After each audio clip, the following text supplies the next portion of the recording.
When you think about virtual reality, you probably think about video games. But some therapists and psychologists have also been using it for exposure therapy.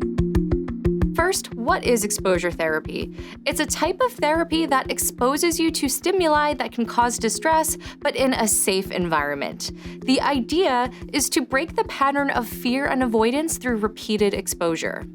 Virtual reality makes it possible to expose yourself to certain scenarios virtually, like an airplane or the top of a tall building, which is why psychologists like Dr. Howard Gurr find it to be effective for treating certain phobias. By asking them to kind of use their imagination and sit there and think about a situation that was threatening or scary to them was very difficult. And VR solved that problem. So VR provides them with all the information they need so that they don't have to think about it. It's given to them. And then we can use the VR as a tool to enhance exposure therapy. I contacted Dr. Gurr so that I could try it out for myself.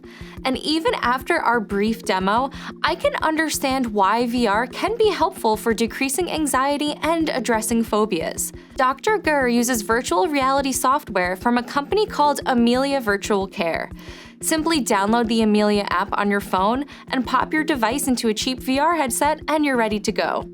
The software is meant to be used under the supervision of a therapist, so you'll need to work with a mental health professional to use the software.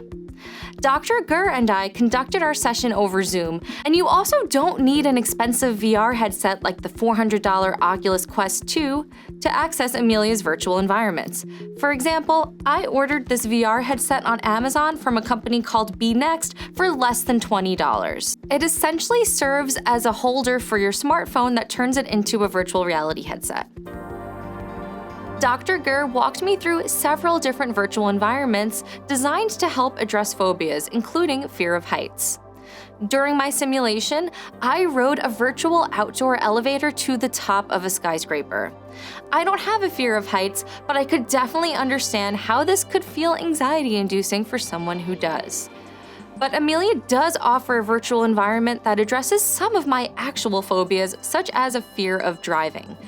I hate driving. It's always made me nervous, and I've been living in New York City for the past decade, which means I've been able to avoid it. So I tried getting behind the wheel in virtual reality to see if it would help. Of course, it would take more than one brief session to fully address my phobia, and hitting the road virtually is no substitute for the real thing. My simulation was animated, and I didn't have a physical steering wheel or a gas pedal. It felt more like I was along for the ride, since there was no way for me to accelerate, brake, or choose when to merge into a different lane. But it was still immersive enough to provoke some nervous reactions. For example, I experienced that familiar pang in my stomach when I noticed a truck approaching in my side mirror. I felt compelled to keep my eyes on the road even though I knew I wasn't in a real car. I didn't even turn around to notice that there were other passengers in the back seat until a few minutes in.